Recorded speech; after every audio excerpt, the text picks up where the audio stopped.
Servus Leute und willkommen zu einem neuen Battlefield 5 Video. Heute gehen wir mal wieder auf einen Wunsch aus den Kommentaren ein. Grüße gehen an der Stelle raus an Heinun, vielen Dank für die Anregung. Und zwar kümmern wir uns um das Gewehr 43.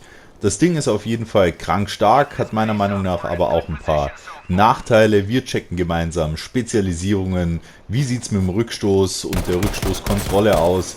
Welche Einstellungen, insbesondere für euch Controller-Spieler da draußen, sind wichtig?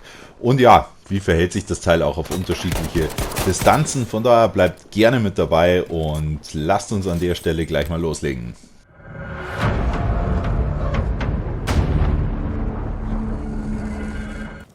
Starten werden wir jetzt erstmal mit einem kurzen Überblick und zwar zu Pro und Kontras aus meiner Sicht der Waffe. Pro auf jeden Fall der Schaden, den das Teil rausböllert, also mit 3 Schuss bekommt ihr in der Regel jeden Gegner down. Zusätzlich muss man auch sagen, dass viele Gegner in Battlefield 5 angehittet durch die Gegend laufen, also nicht die 100 HP von Haus aus haben, also da hat man auch immer die Chance, dass man zwischendrin nochmal einen Gegner wegholt. Das Ganze kombiniert mit einer vernünftigen Präzision, sofern man Rückstoß ordentlich kontrolliert, ist es auf jeden Fall eine starke Waffe. Auf der negativen oder Kontraseite stehen für mich ganz klar, dass wir nur 10 Schuss im Magazin haben.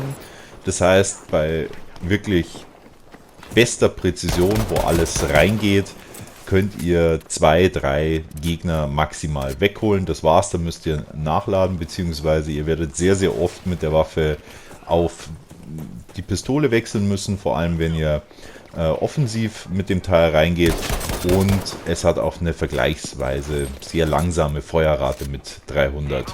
Es gibt hier durchaus Alternativen, zum Beispiel das M1A1, da habt ihr 16 Schuss im Magazin, oder das Turner SMLE mit ganzen 20 Schuss. Jetzt insbesondere mit dem Gewehr 43 ist es deswegen absolut wichtig, dass wir mit der 300er Feuerrate und dem Schaden so viel wie möglich in den Gegner reinbekommen. Dafür stehen uns jetzt 2 Loadouts zur Verfügung. Einmal für den offensiven Spielstil, dafür nehmt ihr das 33% schnellere Zielen anstelle der Hochgeschwindigkeitskugeln.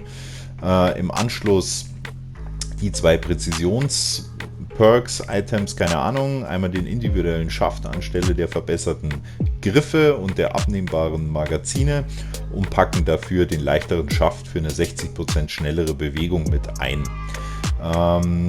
Die verbesserte Präzision beim gezielten Feuer in stationärer Position würde ich mit den Hochgeschwindigkeitskugeln verbinden und im offensiven Loadout den Rückstoßdämpfer wählen. Also zusammengefasst, für offensiv würde ich euch das Loadout von mir empfehlen, und wenn ihr ein bisschen defensiver aufgestellt seid, dann skillt einfach komplett den rechten Weg durch. Da habt ihr Hochgeschwindigkeitskugeln, das ist besonders gut geeignet, wenn ihr Gegner auf noch weiterer Entfernung wegholen wollt, und die zusätzliche Präzisionsverbesserung in stationärer Position, was sich ja auch anbietet, weil ihr seid ja hinter den Linien, das heißt, ihr müsst euch nicht so krass bewegen und werdet nicht so viel vermutlich aus der Bewegung feuern müssen. Unabhängig vom Loadout ist es aber wirklich extrem wichtig, dass wir so viel Schüsse wie möglich in den Gegner bekommen, weil wir eben nur 10 Schuss im Magazin haben. Jetzt seht ihr schon, der Rückstoß in dem Loadout, der geht ausschließlich nach oben, variiert also nicht von links auf rechts, was gut ist, und man kann den auch relativ gut kontrollieren, um zentral auf eine Stelle zu feuern. Jetzt kann man aber auch, wenn man sich jetzt den Abstand zwischen den einzelnen Schüssen anschaut, das Ganze für sich positiv nutzen. Also sprich, nicht komplett zu kontrollieren, sondern auch mal den Schuss nach oben abgleiten zu lassen. Ist immer ein bisschen abhängig von der Entfernung des Gegners. Und man braucht halt wirklich ein bisschen mehr Gespür.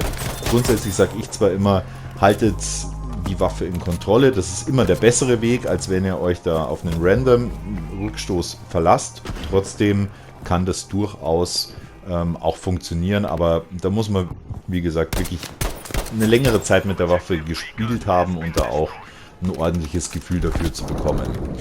Das war es jetzt auch soweit mit der Zusammenfassung Gewehr 43 von meiner Seite. Wenn ihr noch weitere Ideen für Waffenreviews, Flugzeug-Reviews, Guides, Tipps und Tricks habt, dann packt mir das auch, wie gesagt, gerne in die Kommentare, lasst einen Daumen nach oben da.